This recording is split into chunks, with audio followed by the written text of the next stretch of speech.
Today, President Bola Tinubu has spent not less than 3.4 billion naira on local and foreign travel within 6 months of assuming office.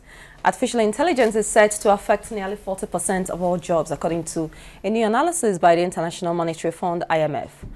In sports, Super Eagles of Nigeria head coach Jose Peseiro says only quality players in the local league will be invited into the national team. It is a lovely Monday.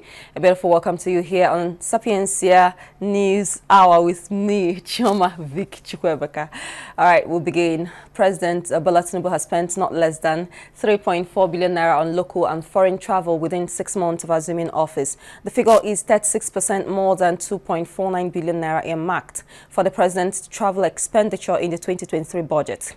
Though Tinubu inherited the budget halfway, he spent more than what was apportioned for the whole year between June and December 2023. The president also approved the sum of 3 billion naira for the purchase of 3 bullet-proof Mercedes-Benz S-Class 580 and the supply of other vehicles to the State House. Although the presidency said it sponsored only 422 delegates, reports say it spent 2.78 billion naira on airfares and escorts to the UAE for the COP28 last year. However, last week, the presidency announced Tinubu's decision to slash by 60% his entourage size for domestic and international travels. Away from that, we move right down to education, where the Joint Admissions and Matriculation Board has said registration for the 2024/2025 Universal Tertiary Matriculation Examinations will begin today, Monday, and will end February 24, all things being equal. JAMB has also rolled out the registration process for interested candidates across the country. The JAMB registrar Ishaq Oloyede, during a meeting with media executives in Lagos State yesterday, Sunday, said that measures have been put in place to ensure a smooth exercise. Oloyede noted that members of the accreditation team of the CBT centers for the 2024 UTME included the chief external examiners, VCs, rectors, provosts, technical advisors, JAMB state coordinators, and JAMB technical officers. As contained in the presentation by the examination body to the relevant stakeholders, part of the procedures for the registration is that candidates are expected to create a profile through the national identity number at various computer-based test centers across the country. To register, candidates are also expected to generate their profile with the use of either JAMB USS codes 55019 or 66019. In another development still in JAMB, the Joint Admission and Matriculation Board has said persons living with disability who wish to sit for the 2024/2025 Unified Tertiary Matriculation Examination can register at no cost. The JAMB registrar Ishaq Oloyede disclosed this while rolling out the registration process for interested candidates across the country. While announcing that registration for the 2024 matriculation examination will commence on Monday today, Oloyede said JAMB will issue free application documents to all categories of persons living with disability as a form of support. Oloyede, who disclosed that measures have been put in place to ensure a smooth exercise for all candidates, said audiobooks will now be provided for all blind candidates, that's visually impaired persons. The registrar said the development was a digital adaptation of the traditional reading book, noting that it will come in popular audio formats such as MP3, WMV, and WMA, which will be compatible with all devices that can stream audio records. He said the suggestion for the provision of audiobooks was made at the first national conference on equal opportunity of access to higher education in Nigeria. Apart from the visually impaired candidates, other groups to benefit from the free registration, according to the examination body, are people with Down syndrome, autism, dyslexia disorder, and attention deficit hyperactivity disorder. The presidency on Sunday said the coordinating Minister of the Economy and Minister of Finance, Mr. Wale Edun, will speed up the ongoing financial reforms in the Ministry of Humanitarian Affairs and Poverty Alleviation, given the importance of its social investment programs. The special advisor to the president on information and strategy, Mr. Bayo Onanuga, who spoke to Newsman, said the Edun-led committee was working while it remained mindful of the urgency of the need to resume the social investment programs, which President Bola Tinubu halted last Friday. The presidency on Sunday stressed that the Tinubu administration had no sacred cows and would spare no entity found culpable in the ongoing investigation of the Ministry of Humanitarian Affairs and Poverty Alleviation and its social investment programs. Special advisor to the president on media and publicity, Mr. Ajurin Galele, affirmed this when he spoke to newsmen on a TV program yesterday, Sunday. Following the reopening of the investigation into the stalled 772 billion naira fraud cases against some former state governors by the Economic and Financial Crimes Commission, Nigerians have asked the anti-graft agency to ensure the prosecution of the individuals involved in the alleged looting of the public funds. Civil society groups, lawyers and other concerned citizens in separate interviews with newsmen on Sunday said the FCC must recover the 772 billion naira from the ex-governors and former ministers. The FCC had reopened the money laundering cases against 13 former governors and some former ministers.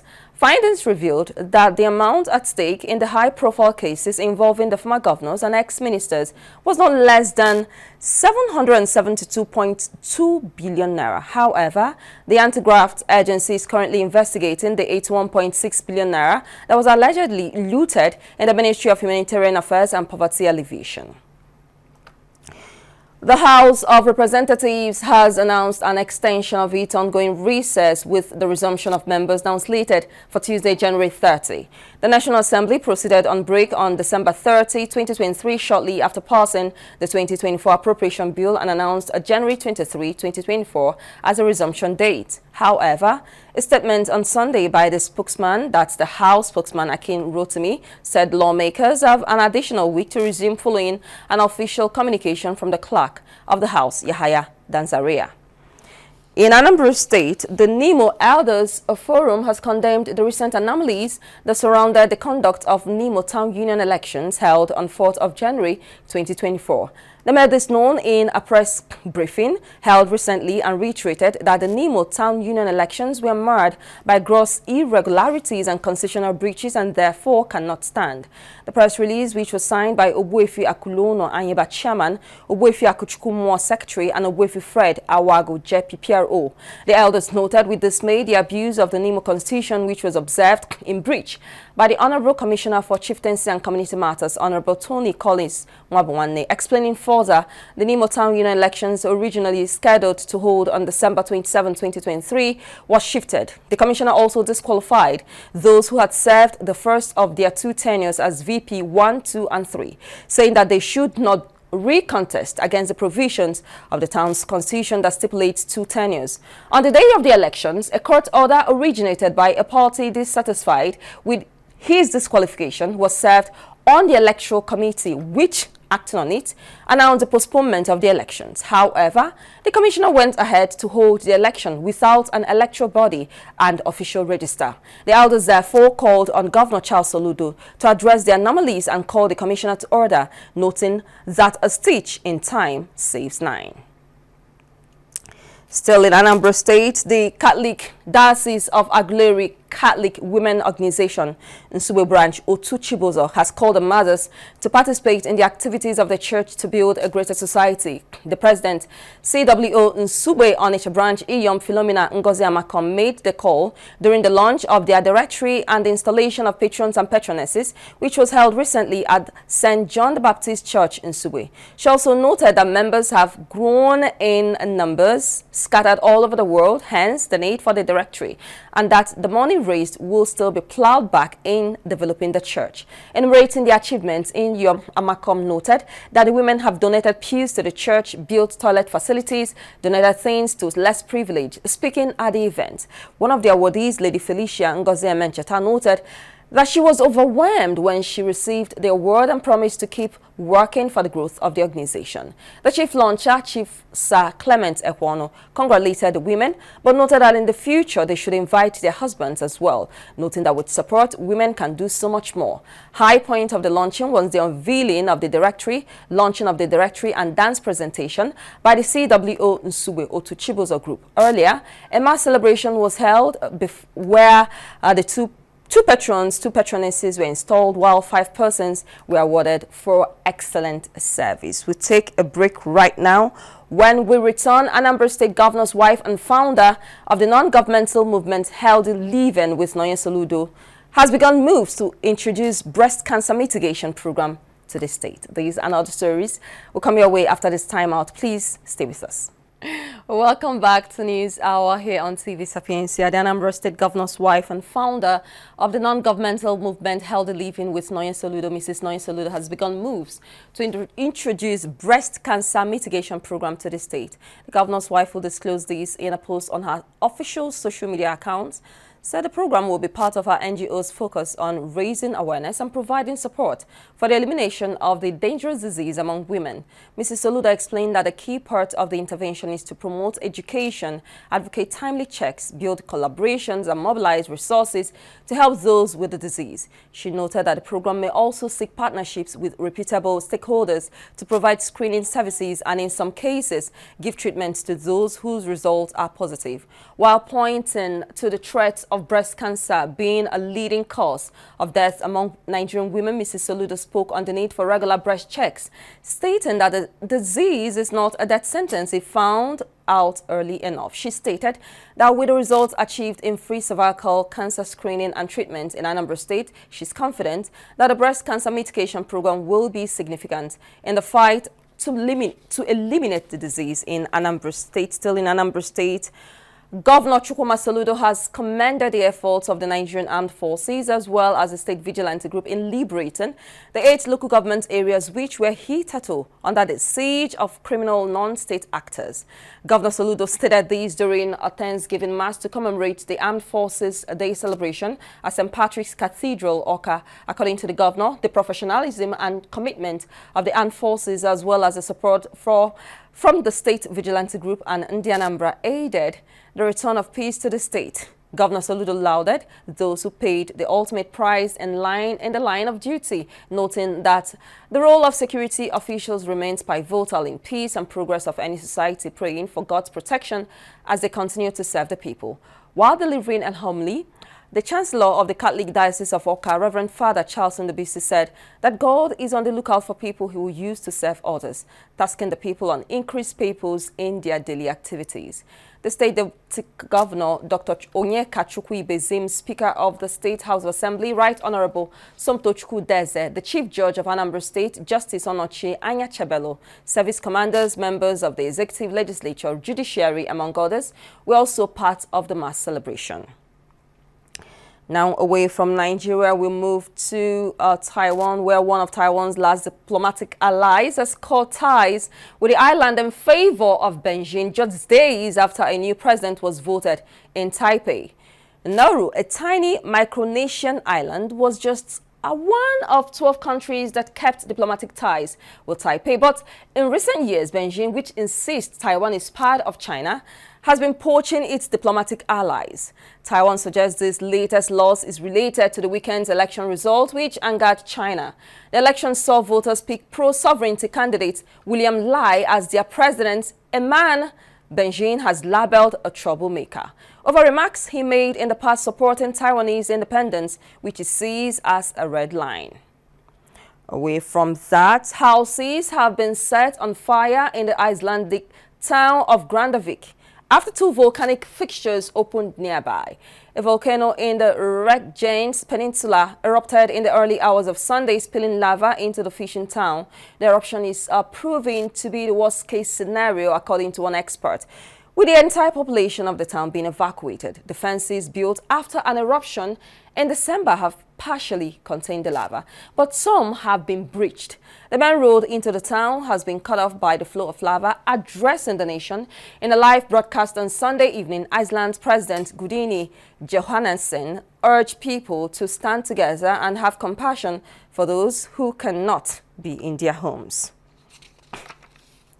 Now, a little on AI. Artificial intelligence is set to affect nearly 40% of all jobs, according to a new analysis by the International Monetary Fund, IMF. IMF's Managing Director, Kristalina Georgieva, says in most scenarios, AI will likely worsen overall inequality. Ms. Georgieva adds that policymakers should address the troubling trend to prevent the technology from further stoking social tensions. The proliferation of AI has put its benefits and risks under the spotlight.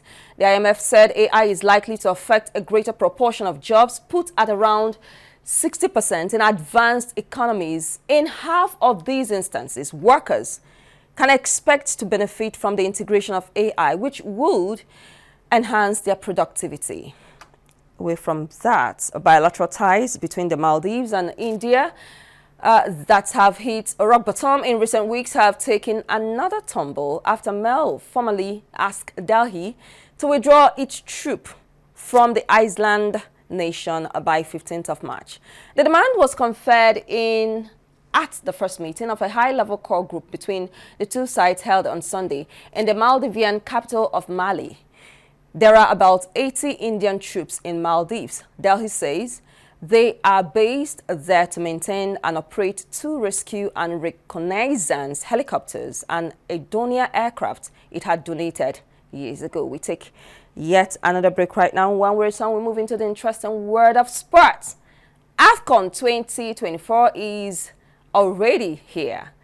This story will come your way after this timeout. Stay with us.